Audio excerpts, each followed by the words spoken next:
So tomorrow I begin the Skydive Ultra 200-mile race, and I wanted to talk a little bit about it, my final thoughts before the race.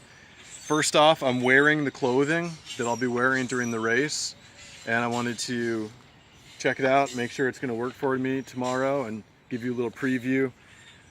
The goal is to keep the sun exposure to a minimum.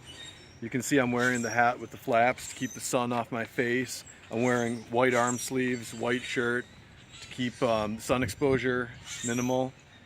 And also I'm wearing these swim jammers. They are like running compression pants, compression shorts, and they will minimize chafing issues. And I'm wearing my On running shoes. I ran 10 of my 11 100-mile races on the On Cloud running shoes, and I support the company. They're a Switzerland company, and they use all vegan materials as well, so I support that. I'm wearing the socks, the Jinji toe socks. They tend to work for me. I don't get blisters in between my toes with them. So if it's working for me, I'm going to continue doing it. I'm also going to be wearing this, holding this, and putting my hand through it. It's a water bottle. You can fill it up at the aid stations. Every 7 miles there's an aid station, 7¼ mile loops. 28 loops of 7 miles and a quarter equals 203 miles. That's the race tomorrow. I can put some food in here. And then emergency bathroom breaks. I have some disposable wet wipes in there as well. And then I can put in this pocket right here the wrappers to the food that I eat. So tomorrow is my first 200-mile race. As I explained in my last video, I've done a 150-mile race, which ended up being 155 miles. But still, this is a big step forward to go 200 miles. And I think my main thing is going to be energy conservation. Don't go out too fast. Take walk breaks. They're strategic and smart. Eat a little more food. Take a little bit more rest. And just mentally, just keep going. I won't get the relief that I get at mile 90 and think I'm almost done. So mentally, even the first 100 will be harder than a usual 100-miler. One last thing about my outfit, switching topics again here. I won't be wearing the hat at night, so I'll take it off. I can do the rest of my video without the hat. I don't need to wear that the whole time. And I will use the sunglasses at night, not to wear them, not like Corey Hart, sunglasses at night. I'll use them as like a headband for my hair to keep it out of my face like that. So I'll continue the rest of the video just like this. So my thoughts going into this 200-mile race is I'm open to having a new experience, a new challenge, a new level of difficulty. I think time on my feet, just the inflammation of being on my feet so long, my muscles and my joints might ache more than I'm used to in a 100-mile race. I mean, I've gotten to 100-mile races at the finish line and thought I can keep going. At the 150-mile race, though, I was pretty wiped out. So going into the 200-mile race, I expect it's going to take all that I have, and I'm going to be pretty exhausted at the finish. But leaving your comfort zone is what ultra running is all about. So I'm really excited. I've done 11 100-mile races now. I have a degree of comfort. And obviously I've raised the difficulty of each 100-mile race I've done, not like in a linear order like that, but I've gotten into more like hills and mountain races. But going into the 200, even though this is a flat course, a flat loop course, which is mentally challenging, but the course itself is not extremely difficult. It's more of the distance, the time on my feet, the sleep deprivation that's going to be a challenge. And I like a good challenge, so I'm ready for it. I'll talk a little bit about what doors this might open up for me. I mentioned in the last video that there's, I thought, somewhere around 10 200-mile races in the country here in America. And I did a little bit of research, not too much research, so I could be wrong on a few of these things, so take it with a grain of salt. But I found, yes, there is 10, right around exactly 10, what I found, 10 200-mile races in the country.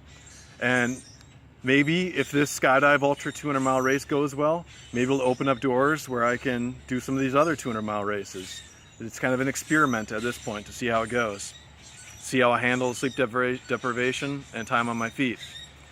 I think from my research, the Tour de Giants, the Tour de Giants, the Tour of Giants. It's an Italian race in the mountains in Italy. I think that may have been the first 200-mile race. And when I say 200-mile race, I'm not talking about stage races, which have like allotted sleep time. The 200-mile race is just like a 100-mile race where there's a time, the time clock continues. It does not ever stop until you reach the cutoff. And that's the difference. Like there's stage races where you run all the way across the Sahara Desert or across America. But in a stage race, you get time allotted for sleep. And so this time clock stops. And in this race, you should only take sleep breaks if it's strategically smart to keep you going for the 200-mile distance. So Tour de Giants is the first one from my research that I found. It started in 2009. So that just goes to show 200-mile races are really a pretty recent phenomenon.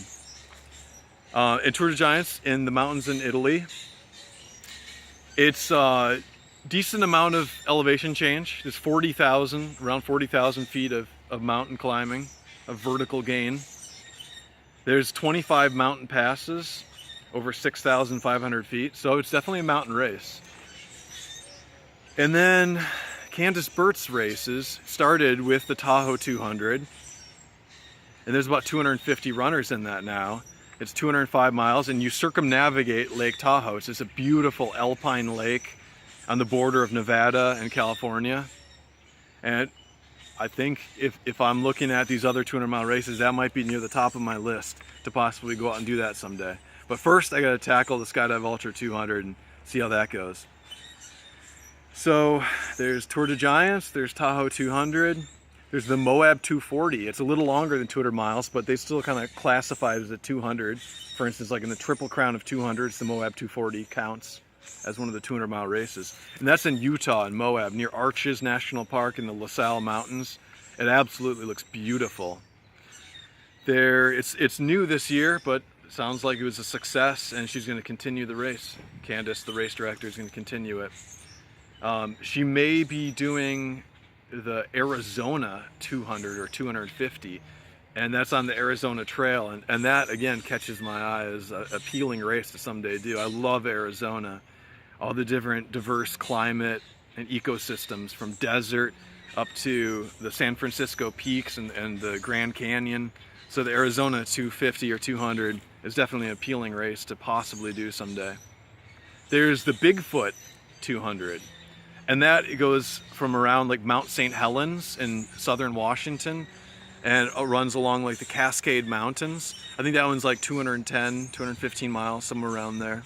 And that's a pretty challenging race. And I may have misspoken before when I was talking about that race and mentioned that it was 80,000 feet of gain. And it's 80,000 feet of change, which sometimes you can get that confusing. Over the course of the entire 200 miles, the vertical gain and the vertical descent adds up to 80,000. So it's 40,000 feet of climbing, of gain. And that's about typical for a 200-mile race in the mountains, it seems. Like Tahoe 200, like Tour de Giants, and like Moab, I think it's like 30 to 40, somewhere in there. But then Bigfoot 200 is also 40,000. So that's about typical for a tough mountain 200-mile race like that. There's one in Vermont called the Peak 200, and I believe that's a loop race. There wasn't a whole lot of information on that race for me to look up in the little bit of research that I did, but it's definitely caught my attention as one of the 10 out there. There's the Colorado 200 as well, and that, if I had to judge to be the most difficult 200-mile race, I might say that one, because the entire race the average altitude is 10,000 feet, where the air is thin up in the mountains, and that's a whole new level of difficulty that I haven't even gotten to yet. This next coming summer, my plan is to go out. I'm signed up for a race in Colorado and a 100-mile race in Colorado and 100-mile race in Utah, and both are at altitude. And so I'd like to go out there and see how that goes. And the Colorado 200, the entire 200 some miles, is averaging 10,000 feet of altitude. So that is quite a challenge. The last two to make it 10. So you've got Tour de Giants, you've got Skydive Ultra, you've got Bigfoot 200, you've got Moab 200, you've got Tahoe 200, you've got Arizona 200, you've got Colorado 200, you've got Peak 200, and the last two, that I found in my research were the Thoughts 200. It's in Oklahoma. It's a loop race. And the OBX, which is like in North Carolina along the shore. That's another 200-mile race out there. It's a little more. It's like 223 miles. So, going into the Skydive Ultra 200-mile race tomorrow. I don't know how it's going to go. It's definitely going to be an experience. 200 miles, possibly 72 hours on my feet. My previous longest on my feet was 42 hours in the 150-mile race that I did. And looking ahead, possibly this could open up new doors into other 200-mile races. So if you like the video, then thumbs up, give me a like, and subscribe if you want to see more. And leave comments if you have questions, and thanks for watching.